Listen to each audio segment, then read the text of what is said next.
put out an emergency on social media, which I haven't done for a long, long time, and one person answered the call most wonderfully. So please, a big, grateful and warm welcome to Jane Searle.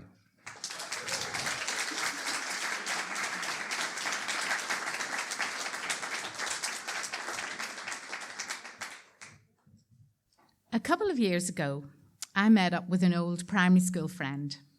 We hadn't seen each other for 50 years, ever since we sat side by side in Mr. Hunter's P7 class. She had moved from Armagh to Portadown to big school, and I had stayed in Armagh, so we lost touch. The two places might have only been 11 miles apart, but in the 1970s, there were no such thing as mummy and daddy taxis to keep us connected. Imagine my surprise when one of the first things she said to me was, "Jane, remember that poem you wrote about your dog, Jason with the little blue basin?" I hadn't remembered it until she said, but then the pride in my own creativity and mastery of rhyme came rushing back. My poem, Jason, my dog, had been read out in class, pinned on the wall with my drawing of the golden cocker spaniel and his drinking vessel. Judith, my friend, had remembered it all those years. Jason was our family's first and last dog.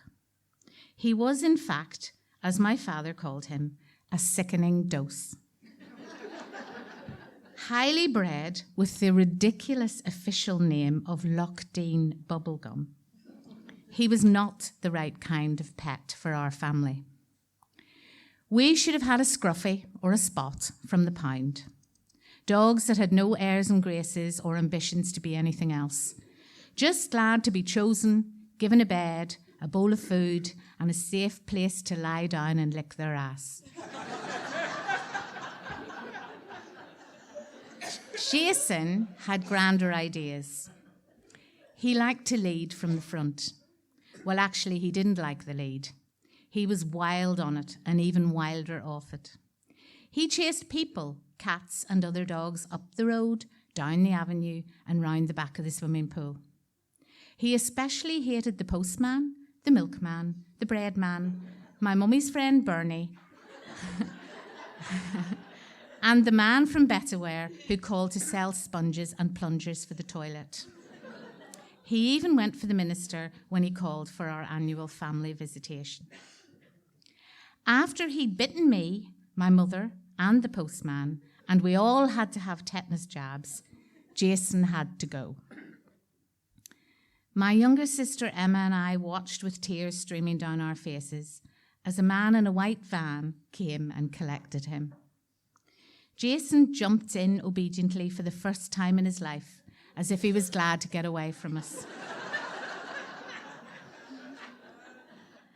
We hoped secretly he was going to a big farm in the country.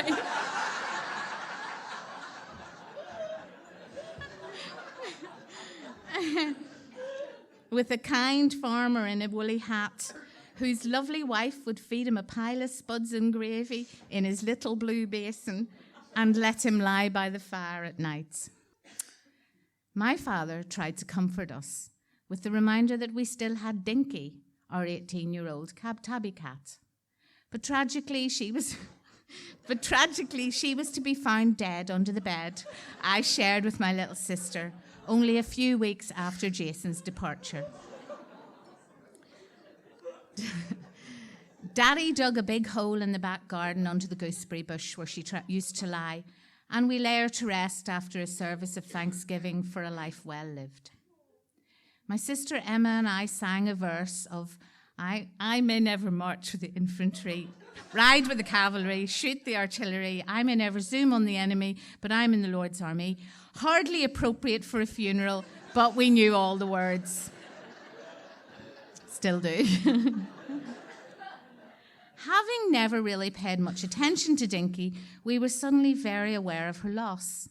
She wasn't there to fall over on the stairs, and when you moved your feet in bed at night, you no longer felt a heavy weight resettling down again, tucked in at your knees.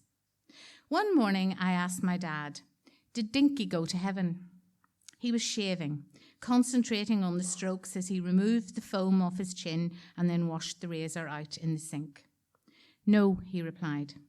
Cats haven't got souls.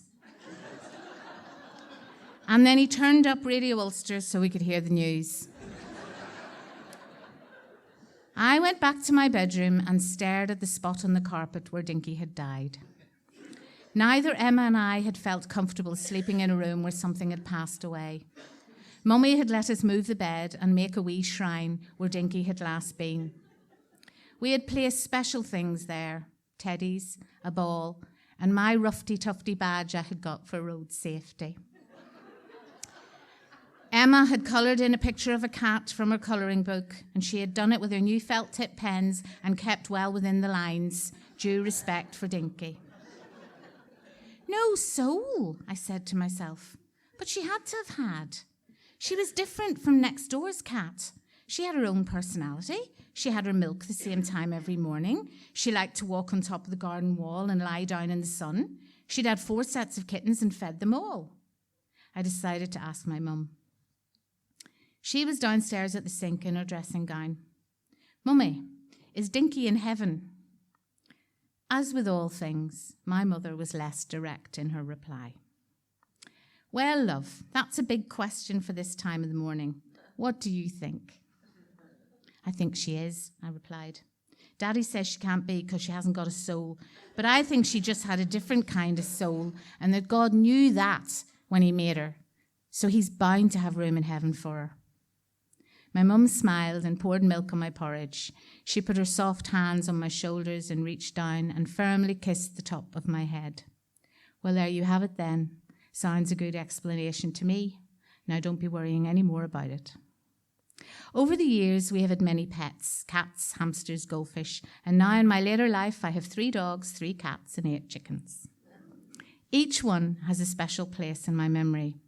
I can link them to times, events, emotions, and very often they were the creatures that brought me comfort and joy at significant moments in my life.